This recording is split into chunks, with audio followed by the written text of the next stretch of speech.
Our next guest may be a familiar face to our viewers. There he is, Jeff McAdam.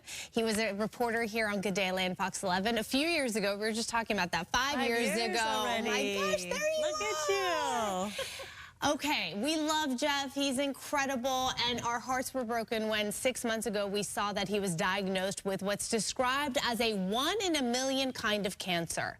And just 3 months ago, he finished a highly specialized form of radiation. Today, he's feeling good. He's looking good. He's pretty good. He's live with us right now in the studio, along with his beautiful wife, Danica. So glad you're both here because you've both been through this health journey together as a couple. And I remember telling you both, I said, you're both lucky to have one another, truly, to have a partner like this going through something so difficult. So tell us, how have you been doing? What have the 3 months been like for you since finishing treatment? Yeah, it's been pretty good. So the question was, I felt good coming out of radiation. This was like a really extensive 35, treatment radiation. It's very rare. But the big question would be, like, what do you start to feel symptom-wise when you come out of that? Because they're shooting this very high-intensity proton beam that goes 3/4 the speed of light through your body, and there's not a lot of room for error when you're shooting something like that into you. And so it was this, hey, let's kind of wait and see what the next month, 2, 3 months feel like and what you start to feel. And I have started to feel, a little bit of shakiness, a lot of numbness. It comes and it goes.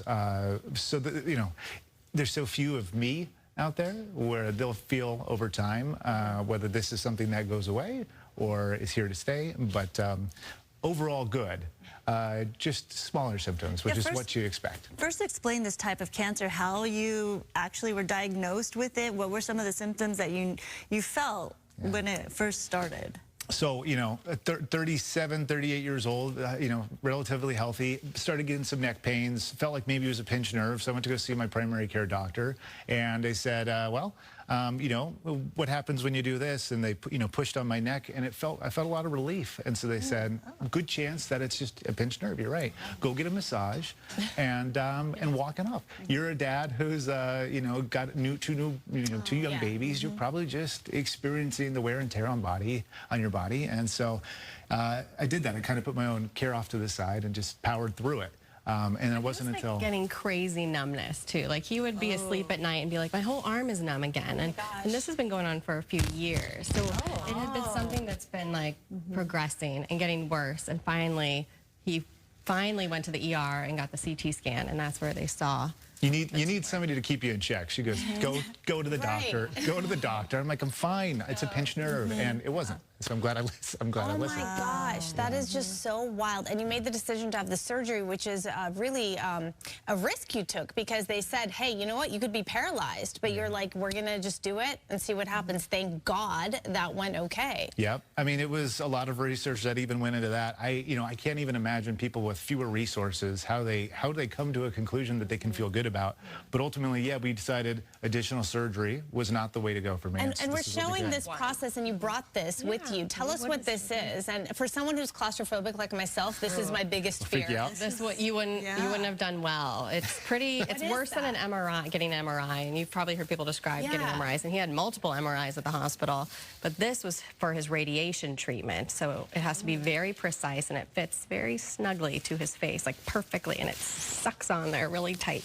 And the point is, obviously, you can see it's got like holes in it. It straps you down to a table because you can't move. Like, this thing is so precise that if it is off by just the slightest... How long is the process? It's about 45 minutes on a table for 35 treatments. Yeah, because it's your neck. It's such a sensitive area, and everything goes through your neck. You gotta be careful. I'll leave it up there and give you a better look at it. But yeah, and you know what? The first 2 or 3 were a struggle. I remember saying, like, I don't know how I'm going to get through this. I'm not going to be able to get through 35 treatments, but it's amazing what you can overcome when you're like, I got to do this. Especially if you can kind of like find your own zen, like something to focus on.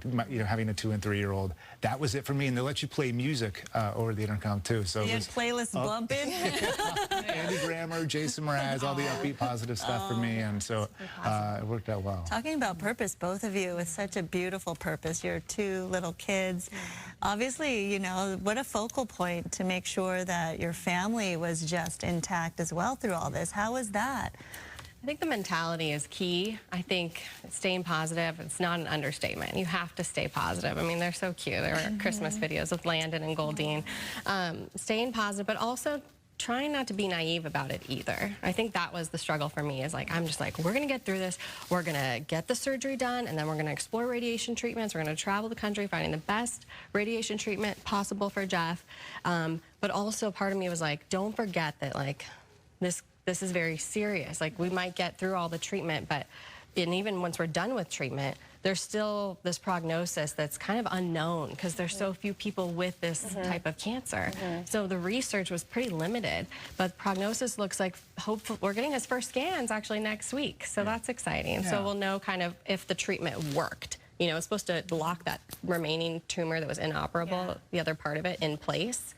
That's what the radiation did. And then after that, we'll know after the next scan, you know, if there's any growth or if there's any other growth too, not just on the tumor, but other places. You know, you're an incredible storyteller and one of the best storytellers I've ever worked with, truly. And I found that interesting that it was almost therapeutic for you to share your journey. I thought it was helping you, but it was also helping people understand what you were going through because this was so unknown, right? Why you made the decision to be so public about it, both of you, and how this has really given you a new perspective on life. We talk about that all the time. Something bad happens, it puts perspective, but then you forget about it. I have a feeling this has really changed you.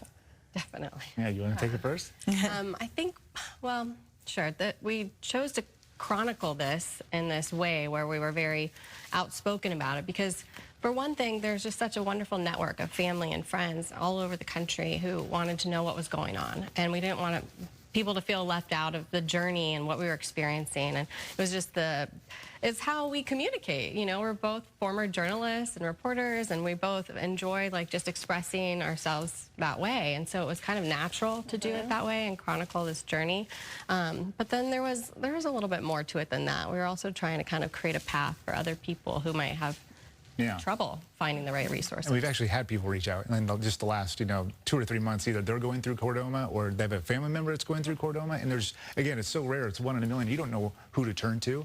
And so it's interesting. People see my story. Now they're messaging me on Instagram, on LinkedIn. Hey, I got exactly what you had. Which doctors did you go and see? How do I navigate this whole space? And for me, it started almost like a scrapbooking thing on social media because I don't know if I want to be around 10 years from now. I want my kids to know my story, our story, know their dad. And in a way, that's what social media is for me. It's a place where one day they can go back through the timeline and see some of those things maybe. And I think it's important that you say you're cured, but you're not cancer-free, right? This is an important point to make, and I think this leads to something you wanted to mention, Rare Disease Day, which was last week, and the research and the money that needs to happen for there to be a cure for this. Yeah. So Gary Sinise, a lot of people know Gary Sinise is Lieutenant Dan from Forrest Gump. But just last week, they announced that his son, Mac, 33 years old, had passed away from what I have, which is a chordoma. Really rare, 1 in a million. I don't think I really knew many people who had it before this announcement. And I don't think it was the coincidence, the timing was coincidence that they announced this last week, which was Rare Disease Day, because they're trying to spread awareness about chordomas and other rare cancers that are out there. And, sadly, through Mac's experience, it's what it's done to that family has been tragic, but what it's done for awareness and the fundraising, millions of dollars that they've been able to bring in over the last just week or two has been unbelievable. For every chordoma, I'm sure there's 20 more rare cancers that are out there that people just don't know about. So it's nice to see that that people are getting familiar with that. Clearly, more outreach needs to be done. Yeah, well, through your story and documenting your journeys, telling your story, it really is helping so many people raise awareness and, of course, things like this, raising money for trying to find a cure or more studies for this. Yeah, there is a Chordoma Foundation as well that we kind of fell upon ourselves. Actually, it was Jeff's dad who helped us find it because we're researching like crazy to find information. And they've really been a huge roadmap to who to talk to and where to go. Well, thank you guys for being here. Thank you for agreeing to talk to us and for sharing your story. So good to see both of you. Really good to see you. And for those, no one knows this, but Danica and I go way back. She took my job in Idaho Falls when I left. You took over my desk literally. Way back. Yes, you left me a little note in there. So we finally met face to face. Finally. Anyway, best of luck to both of you. We're praying for you. God willing, you know, you're going to push through this, and there's going to be a solution one day for everyone else who's going through something tough like this. Thank you. Thank you both. We'll be right back.